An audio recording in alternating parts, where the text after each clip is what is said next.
computer. Good morning, folks. This is Hutch with Hutch on Hunting. And if you listened a couple months ago, I had Michael Fowlkes on with the history of sport fishing. And Michael finally got to the point, the finish line. Yay, the Olympic finish line. He feels like he was in the Olympics, that's for sure. A But marathon.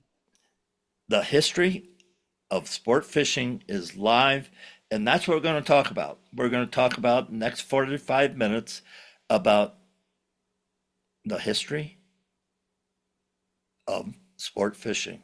Michael, it's a pleasure as always, and I don't know if next week or the week after I'm going to be able to see you because I'm pretty jamming for time, but it doesn't matter.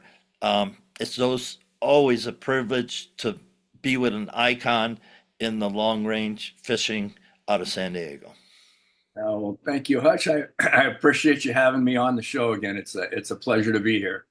So tell us where we're at. Just bring us up to speed and let me know, let my listeners know what they can do and how they can become part of this iconic journey. Well, it's exciting, Hutch. It's really exciting. It's been a 4-year project. It started off as an idea of doing the endless summer meets Ken Burns for sport fishing. And I thought maybe a 60-minute film on sort of the birth of big game fishing. And once we started to get into it, it just sort of took on a life of its own. It's really organically grown from the original concept into what it is now. It's a 12-hour, 12-part documentary series covering every aspect of sport fishing, from the earliest known recorded record of a drawing of a guy with a rod and reel in 300 BC in China, all the way through to what it is today. And we've blended uh, some of the old footage is over 100 years old, and we've blended the old footage with contemporary 4K action to kind of keep an upbeat tempo throughout the whole series. I've always said you entertain first and you educate secondly. And so, even though this is an educational documentary, it is packed full of really fun uh, family viewing action. You know, everything from the earliest settlers transitioning from fishing being an act of survival into evolving into, hey, maybe we could catch one of these fish for fun. So it sort of shows how the sport evolved from an act of survival into what it is today. And we're extremely proud of it, extremely excited about it. We've got it emphasizes women, children, participation. It evolves through all species. We've got a couple of chapters on bass fishing. We've got interviews with Ray Scott that have never been seen before, that were shot before he passed on. And Ray Scott, in his own words, talking about how he started BASS, how the idea came to him, where he was, what he was doing, and what it took to get that first tournament off the ground. It's just a fascinating story, hearing it from Ray Scott's mouth himself. And we've got Bill Dance talking about how he started his first TV show and what it took to try to get that TV show started. And it just takes us all the way through KVD's retirement. And it evolves into the final chapter, which I'm extremely proud of, is conservation, children, and the future of the sport. And we really dive deep into how anglers for over 100 years have been the true conservationists of our oceans and our streams, rivers, lakes. We're the guys on the water. Anglers have been on the water since day one, and they see what's going on. And they were some of the earliest conservationists. And the theme throughout the whole film is the celebration of the sport, how it's woven itself into the very fabric of America's soul. There's a lot of extremists today, as I'm sure you know, Hutch, that want to abolish not only fishing, but hunting. And they think that any interaction between nature and humans should be abolished. And this film, this series emphasizes how you cannot hurt a fishery with a rod, reel, and a piece of string. I don't care how good of an angler you are, you cannot hurt a fishery with a single rod and reel and a piece of string. But you start putting tens of thousands of miles of gill nets and long lines that circumnavigate the planet, you're going to wipe out the entire planet. As the ocean goes, so the planet goes. And so the final chapter really emphasizes how important it is that we all group together and come together as a community of outdoor recreationals that love to be in the nature, love to be with our family, love to be with our children, love to be at one in nature. And so this is really a celebration of that oneness with the sport, oneness with being with nature, and it emphasizes how important it is that we all get involved and keep America fishing, ASA. Well, keep the world fishing. And, way Exactly. back 6 months ago when we first got connected through another friend of yours, mutual friend actually, Right. and we talked about the water. We talked about the connection that we have with the water. Now, ladies and gentlemen, your body is made up of mostly water. That's what it is. And when you think about how important water is to our life and how we live and how we take care of it, it also feeds us. It also evaporates and creates the air we breathe when that goes through photosynthesis and all that. So water is critical to our lives.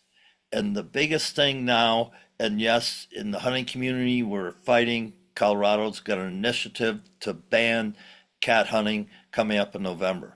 The extremists want us not to interact, not to manage, not to have anything to do with the wild species. And I'll just put it out my stand on this. We were given dominion over all species by God. That's what I believe in. You might not believe in me in that statement, and that's okay. You don't have to. But if we don't take care of all species, then we're going to perish. Absolutely. Absolutely. And as the water goes, so the planet goes. And just like you said, our bodies are 70, 80, 90% water. So is the planet. We are the water planet. And when we pollute and continue to pollute and abuse our waterways and our water systems, it's the end of the planet. It's just like you can't drink poison water, you can't drink dirty water and survive. It's the planet's the same thing. And we're facing, and the oceans have reached a point where they can only provide so much protein. There's just so many things that are involved, and I love the banner that they have up the IGFA Hall of Fame, or excuse me, it's the at Johnny Morris's spot there, the Wonders of Wildlife. They have a banner up that says, "We all live downstream," and that to me just sums it up. We all live downstream, and so the issues that we're facing down here, let's say at the mouth of the Klamath River, that river goes all the way up to the headwaters, and everything in between is affected. And so it's just so important that we start to work as a cohesive unit of outdoor enthusiasts to protect our rights to participate in the outdoors, first and foremost, and secondly, to protect the outdoors and the life and the wildlife and the species and the fish that we all thrive on. And healthy planet is a healthy place to live. And you and I have experienced through our lifetime some glorious days on the water, catching big fish down Rejevos Island, back in the day, and just sunsets and, sunrises and the beauty of what we do through fishing. I've been privileged to fly fish between Ungava Bay and Bristol Bay across North America. And I was happy to see in the history of sport fishing how fly fishing was, highlighted. You know, Oh, big time. We've got 3 chapters on fly fishing, 3 full chapters on fly fishing. Um, it's just, it, it's such a pure sport. Fly fishing is the purest essence of the sport. There's nothing more it's intimate. art. I'll throw it out there. I'm not a purist, quote unquote, but it's an art form. Well, we call it the art of the fly. The chapter is called the art of the fly, and the second part is the artisans of the fly. And then we go into the saltwater explosion of fly fishing. So we kind of cover fly fishing from the very earliest, and that was all brought over to the continent here by the British colonists. They came over, and the earliest colonists just fished for survival. But as the elite started to come over from Britain, they brought fly fishing with them as an art. And so interesting that, I always thought that Avalon Tuna Club was the first fishing club. I was No, so no, proud of no. that. Not even close. First fishing club was the Schuylkill Fishing Club outside of Philadelphia that was formed, and it was called the Castle, and it was formed by the guys that wrote the Constitution of the United States. I mean, our forefathers, We're Benjamin fly Franklin, fishermen.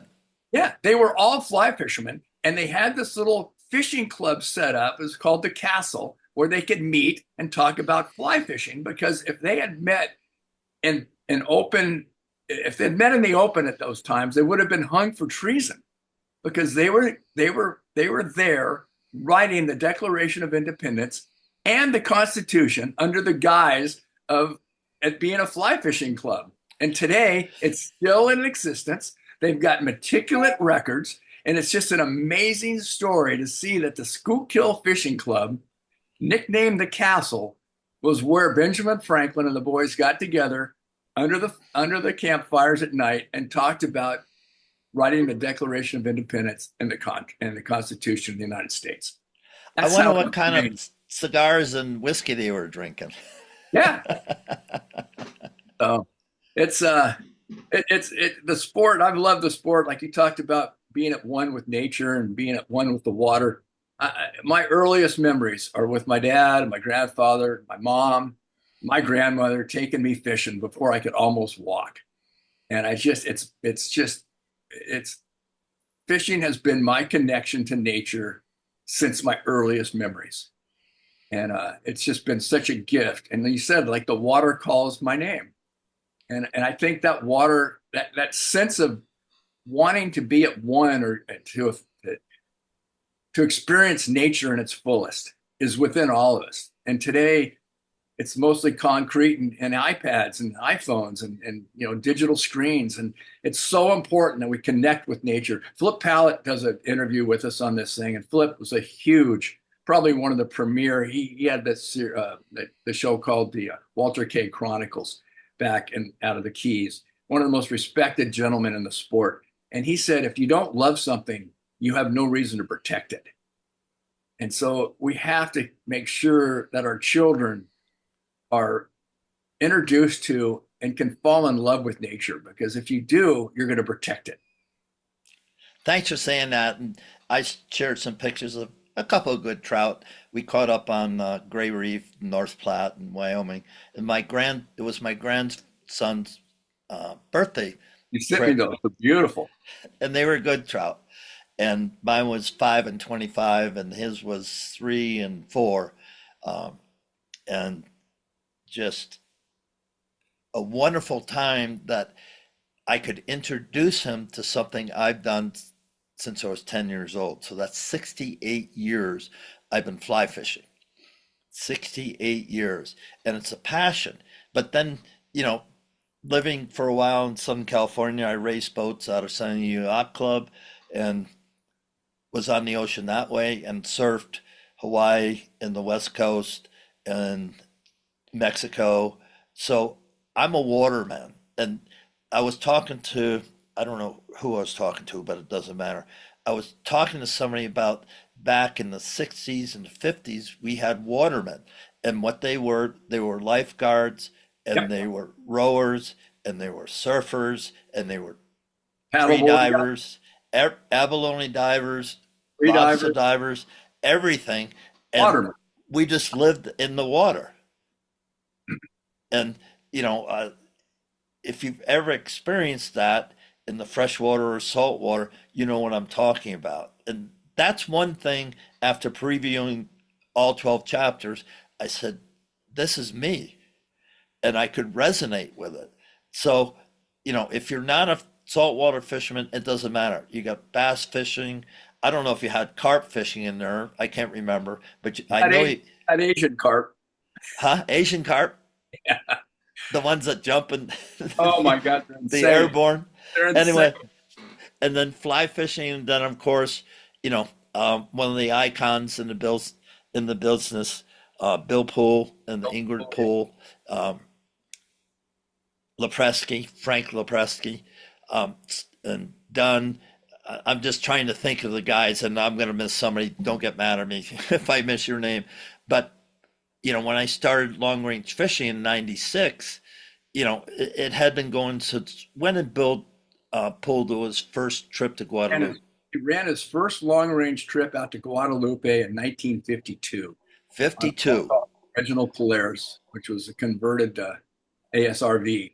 And that was the first long range trip, was really Bill Poole in 1952. And he set the standard and kept pushing that envelope all the way through until, look at the boats he's built now, the XL.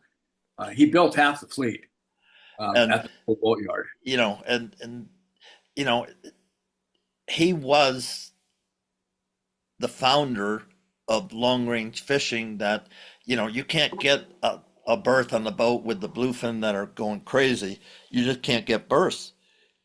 If you don't charter, and I'm going next Wednesday on a pardon me, Polaris Supreme charter, and we're Great. going to catch some bluefin. Mostly at night though. That's the crazy thing. You gotta stay up all night to catch the fish. They're, they're those bluefin are smart fish. They are smart, smart fish. Yeah.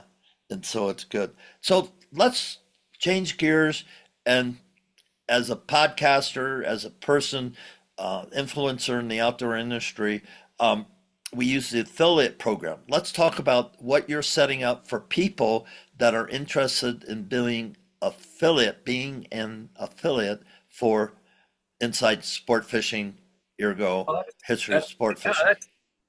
I'm glad you brought that up, Hutch. I really do. I appreciate it because what we decided to do is originally we talked to Netflix, and when we started the concept back in 2020, Netflix said, "Yeah, we really like the idea." Jim Packer, who's the president of Lionsgate, he said, "I love the idea." So everybody back in 2020, big streaming major networks at that time, they were buying everything that you could produce for top dollar. Was were very interested in the series. Well, as the writers struck and the actors struck, and they had a year hiatus there during strikes. They thought once they settled that strike, everybody'd go back to work. Well, it hasn't happened. Hollywood is basically down about 85%. They're not buying any new programming. They're not producing any new shows. The reason being is that the below the line people up in Hollywood, the directors of photography, the cameramen, hair and makeup, art, set, design, all those people are below the line, and they're all threatening to strike. And so the studios have said, we're not going to engage in hundreds of millions of dollars worth of new production with a threat of a strike hovering over us. So they've put a moratorium on purchasing any new product. So what we've decided to do is create an affiliate program for the history of sport fishing, where we're reaching out to the industry, to all the people that love to fish, in every way that we can, and inviting people to participate and become a member of the history of sport fishing. You can sign up for $10 if you want to just watch a single episode, or you can get the whole package for $49. And then we've got a bonus package. But basically, for $50, you can become a member of the history of sport fishing, have access to all 12 hours of viewing, uninterrupted, streaming 24/7 and on your devices. And we've created an affiliate program. So anyone that wants to help promote the history of sport fishing, help put it on your podcast, put it on your websites. I had a call this morning from the director on the board of directors, the president of the Bass Fishing Hall of Fame. He said he'd seen a post, and he called me and said, "Hey, what's this all about? We'd like to get involved. We want to help you promote it." Same with the IGFA. Everybody we've talked to says, "What can we do to help promote it?" So the affiliate program allows anyone that's helping to promote the series, they get a unique identifier. So it's a unique code that's built into every correspondence, basically a unique QR code. For example, one of the tackle shops, Fisherman's Landing, Doug Kern, we're getting posters made up. We're having cards made up with their unique identifier on it. So anybody that walks into the store, sees the poster, scans the QR code, picks up a card, goes home, signs up, Fisherman's Landing gets a commission. We're basically paying back 10% of the gross receipts to all of the affiliates. And most of them, everyone we've talked to, Daiwa, Mark Mills and Kerry Graves over at Daiwa, Bill Shedd at AFCO, they've all said, God, we love this. The money's not going to make a difference to us, but what we want to do is redonate that money to conservation. So that 10% is being funneled back into conservational efforts by each individual group to wherever they want to see that money put. California Coastal Association, CCA, Keep America Fishing, Trout Unlimited, whatever you want to donate your money back to in a conservational effort, that's what we're giving back. And at the same time, you want to keep it, put it in your pocket and buy a new rod and reel, that's fine too. You know? Yeah, and my money's going to go to Project Healing Waters, which is Oh my for God. veterans, and they take veterans. I'm a member of that. I'm a Oh, volunteer with that, that. I'm a that mentor of that. So, Project Healing it, Water, and I'm going to pay it it's forward to those guys, because they're involved, fortunately, they're involved in the series. We have a segment of Project Healing Waters that I edited. It took me, weeks to edit it, but every time I see it, and I've probably seen it 1,000 times, it brings a tear to my eye. well, yeah, and it's just like Mending the Line. I think that's the correct name of the movie that just came out, and that's what Project Healing Waters is really about. And when I first started, one of the ladies, a colonel or something, I can't remember. I'm sorry, I don't remember your name, but she said, Bruce, sometimes all you're going to do is sit on a rock and listen. That's all I have to do. Just The sit on river, a rock river and just listen, knows. and that's it. And you might not even fish that day, but if you can just listen, that's the most healing, that somebody sees them, hears them, and gives a shit about them. Yep. Because unfortunately, I'm going to switch gears. Unfortunately, 22 people, veterans a day, kill themselves. That's horrific. And I'm not going to go off on a political rant, but America, you better get your stuff together because we have been seduced by evil, and this country needs to switch that back around because we need to serve our veterans above before anybody gets a free phone or whatever. Absolutely. We got to get back to our roots. We have to. We cannot survive. This country cannot survive unless we make this change. Period. I'm sorry. No, don't be sorry because that's the truth. And what I see your film doing is finding some common ground where people might not agree. Okay. But if I'm on the reel cranking on a fish or Joe's next to me, I don't care What who color he religion represents, what color, if he's gay or straight, if doesn't he's matter. what his political affirmation is. I don't care because it doesn't matter. Why? Because we're both on the rail. We're doing something we love and we enjoy each other's company And we're enjoying an experience together that's shared without words. without words. Without words. It's as, Nothing. it's as pure as you can get. You're standing on a stream with a fly rod and you look down the stream and you see the guy doing the same thing. There's a camaraderie there. And you don't have to say a word to each other. And you're both experiencing the same exact feelings. And so you folks, yeah, I'm pro history of sport fishing because I've spent 6 months with it, but it brings us, and I just wrote something on LinkedIn. Some person was going off doing a rant. I said, if we could just get to common ground, we'd be a better country. We don't have to agree. You can disagree with me all day, but if we can just get the common ground, respect each other, and guess what? Fishing community, the hunting community, the backpacker community, they all have commonality. And that's what we need in this nation, folks. And you sent chills up and down my spine, Hutch, when you said that, because this film, the entire series, is about that community. It's Yeah, about, it is. There's about no question about it. yeah, it's a and if, even if you don't fish, if you've never taken your kids fishing, show them this series and just give them the opportunity to maybe want to go out and experience what it's like to be in the water, be on the water, have a rod in your hand, and some of the life lessons that can be learned at the end of a line are unteachable anywhere else. Yeah, like Eli, we did morning drift, Yep. afternoon drift. It got too hot, so we quit. Next day we came out, we did 7 hours straight in the boat, and he never flinched. Yeah. He And just kept how old's Eli? How old's Eli? 13. 13. Yeah. Yeah, I think he has the ability to be a pro fisherman if he wants to. He just he's got it. You have that passion. And I've always said, follow your passion. Yeah. Whatever it is, just follow your passion, be true to yourself, and then you can prove false to no other man. Yeah, and just an update on Eli. So he went to San Clemente for junior guard, and he got accepted and went through the thing. And when my my son-in-law picked him up, Friday, whatever day it was, they pulled him aside and said, "Hey, you know, he could be a lifeguard. We'd This, hire him." this And kid's he's got it. 13.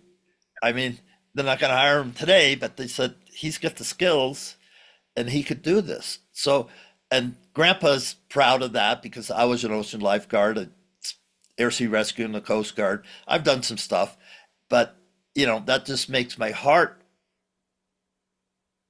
just be overjoyed because he gets it. If you're a lifeguard, you're going to go out and save somebody. You're going to save a life. And I can't remember the kid's name that got killed in Huntington Beach. He snapped his neck or whatever. But, he was immortal. He was immortalized because he put other people first. That's what he did. It's a beautiful thing. Oh, it's yeah, yeah, yeah, yeah. It, we I don't want to get off on a rant like you were saying, but we've got a man in power right now that has sacrificed the country for his personal wealth, and we've got another gentleman who's sacrificed his personal wealth for the country. We just We got it have to. wrong, folks. And then the Bible says in a time they'll call evil good and good evil. So that's where we're at. Oh yeah, they're Make no mistake about it. That's where we're at. and, So and again, I'll get off this we can, but we're dealing with a we're dealing with a state-run media that is nothing but it's a propaganda machine. yeah, might as well be in Russia. Might as well be Right? communism. It is so close, and it's a socialistic state-run propaganda machine. And if the general population of this country doesn't educate themselves just this much further above and beyond what it's being fed, spoon-fed as the truth, and realize this guy that's just got nominated vice president said that he was, and he's proud of his service record and he dealt with. He doesn't have one. He was in the National Guard until they got deployed and he quit. He never went overseas, but he's claiming that he was a veteran of X, Y, and Z. And it's just the lies, the lies, the lies is that we're being fed as a nation through our state-run propaganda media. If we don't put an end to it, it's going to put an end to us. It's going to put an end to fishing. It's going to put an end to hunting. It's going to put an end to everything that this country was built on and that we cherish as Americans. And your film brings that out about the freedom, the personal freedom people have had since fishing began, since hunting began. It's a privilege and it's a freedom. I pay a license, you pay a license, and it's a privilege. It's not a right. I Hutch, it's a guaranteed right in the state of California's Constitution. It's Is it written, really? Okay, yeah, I didn't know that. it's written into the Constitution that we have the right to fish and the right to participate in Yeah, in Colorado, and I California. talked I to haven't some seen about people, the Colorado doesn't, and there's like 42 states that it is the Constitution that it is a right, but some it's not yeah. blanket throughout the whole country. So I misspoke. Folks, get mad at me. That's okay. I got big shoulders. Well, So let's I get think back to the film. Let's get back to the film. okay. Uh, Let's get back to the movies. Enough of Okay, the let's get Fowlkes. back. Okay, hey, I'm interested in being an affiliate. What do I got to do? All you have to do, Hutch, is you just go to the website. It's the historyofsportfishing.com, and you can sign up there. And if you would like to become an affiliate, just give me a call or write me personally on my email. My email address is insidesportfishing@mac.com, or you can go to the website and hit contact. It'll take you right there. So just go to the historyofsportfishing.com. Down at the bottom, it has contact information. Click on it. Let me know you'd like to be an affiliate, and we'll get you squared away as an affiliate. And if you would just like to become a member of the History of Sport Fishing team, just go ahead and sign up and sign up and become a member. And then a portion of your membership dues will be given back to conservation. Okay, and then you sent me some graphics. What are they for? Well, the graphic package is basically if you wanted to put it up on your website or if you wanted to add it to your emails. We have a graphics package, we have promos, we have highlight videos, anything that we can give to you to help you promote the sport and to help you promote the series. We're going to try to provide everything we can for you. How about the QR code? QR code will generate for you, and it'll be a unique QR code. Let's say, for example, you have a tackle shop, and you're in. We'll make up posters for you with your own QR codes. We'll send you postcards. Hold on, Michael. Hold on. Okay. Yeah, Kath.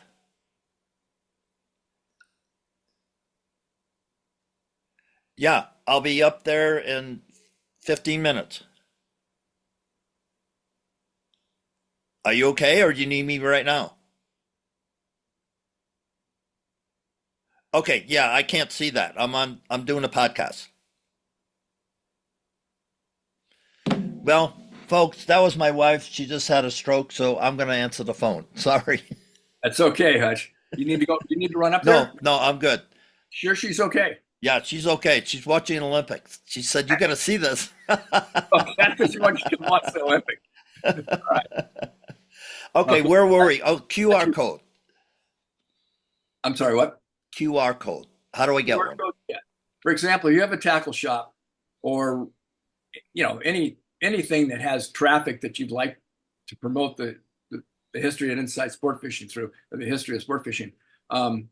We will send you a poster or several posters, 11 by 17, small enough to hang in the window, with your own QR code embedded into that poster, and a series of giveaways, postcards with your QR code on it, as well as providing that same code for all your social media, podcast, broadcast, website, emails, whatever you want to do. We're going to try to give you all the tools that you need to help promote this. And when anybody, any of your fans, any of your customers click through and purchase, become a member, you will get credited for that automatically and will receive a check.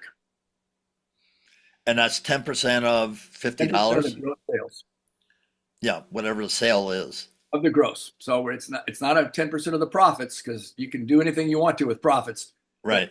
We're giving back 10% of gross sales. So if Okay. it's a $50 purchase, $5 goes right into your pocket. Okay.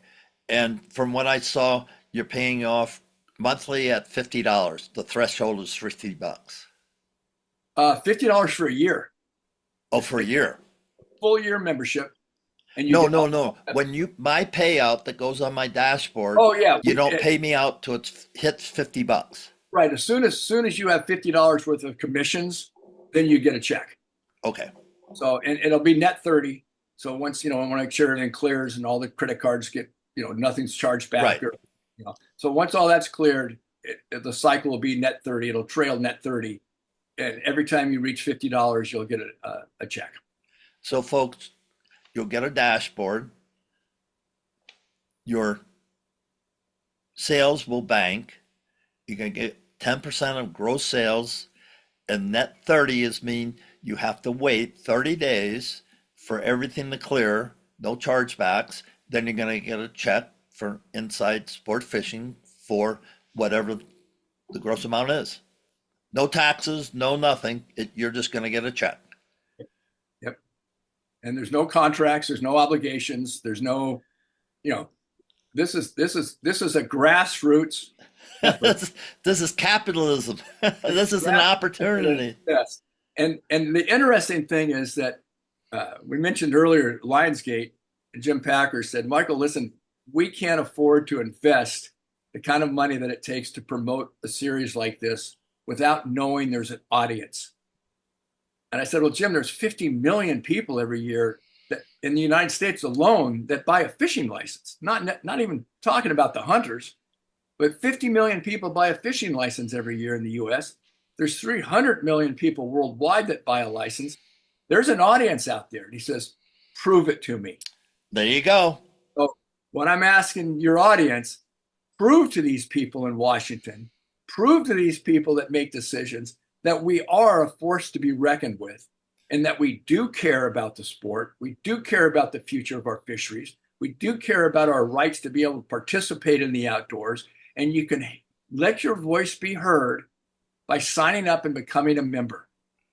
And it's, $10 will buy you a chapter, and you become a member. Your voice is now heard. Your voice is now a part of record that we can go back to Jim Packer. We can go to Washington, or the ASA people, the American Sport Fishing Association, can take these numbers to Washington and say, listen, we had 1 million anglers sign up independent of any marketing, of any network, and sign up to be a part of this movement.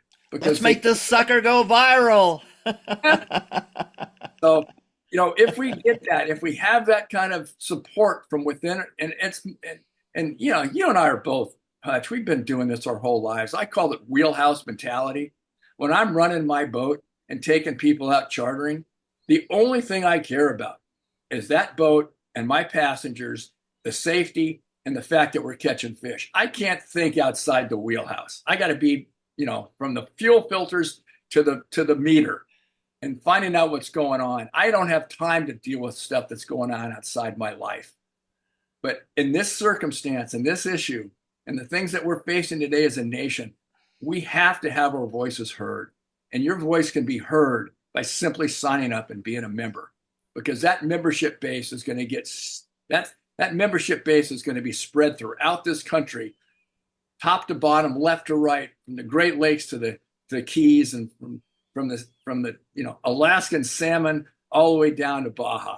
We're going to hear the legislative body of this country is going to hear that we are a force to be reckoned with, and Americans care about their ability, their right to experience the outdoors. And we vote. I vote. Oh, absolutely. Michael votes. And Let I your- believe let your I voice- believe that through the hunting community and the fishing community and all the rafter community, again, I'm going back to this common ground, get by our differences and come together. We're an immovable force. We don't have to fire one round, but all we have to do is make our voice heard. And if we do that, they have to, whoever they are, they have to listen. The stock market went in the tank just because of some decisions of leadership. Okay, that cost some people a lot of money. Oh, A lot of money. it could cost us this country. And so voices and how the markets move and all this, we represent billions of dollars, the hunting and the fishing community, and to take the ancillary, if you throw the photographers in there and the people who pay hundreds of thousands of dollars to climb Everest, and you take all that, that's a lot of money. and that's a lot of votes. So, folks, give a rip about your planet, and that's what the history of sport fishing is about. It's about the water. It's about if we take care of our oceans, the And our oceans rivers and our will, streams will and our take lakes, care of us we're going to take care of ourselves and our children and our children's and our children. grandchildren, my great grandchildren. So let your voice be heard. Yeah, and that's it. So let's wrap this up. How do people get a hold of the history of sport fishing? How do they do that? It's as simple as pie. The history of sportfishing.com. Just And if you want Google to be it. an affiliate, there's a way to do that right on the website. You sign up. It took me less than 5 minutes.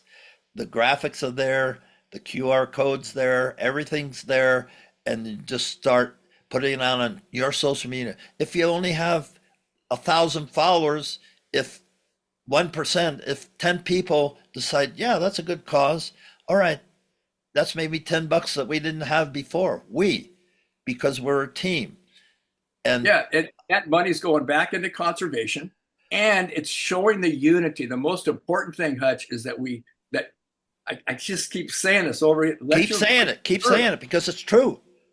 This is an opportunity for an individual who doesn't really care about anything outside. I call it wheelhouse mentality. This is an opportunity for $10. Your voice can be heard, and it'll be heard loud and clear from coast to coast. And you will make a difference. You will Guaranteed. make a difference. Guaranteed. Yep, absolutely. Well, with that, I'm going to wrap up the segment with Michael Fowlkes, founder of Inside Sport Fishing, and I got one of his original deep color. Oh, yeah. I didn't tell you. On the bonus program, we've got deep color, big boat, big fish, a tribute to Big Duck and Paul.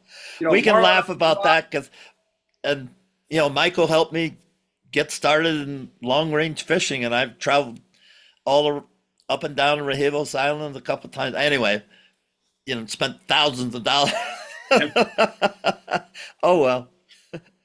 But my grandson has all that stuff now, and I just bought a new custom reel for the bluefin, and gonna try to catch a 200-pounder coming up next week. So anyway, Michael, it's always good to see you, my old friend.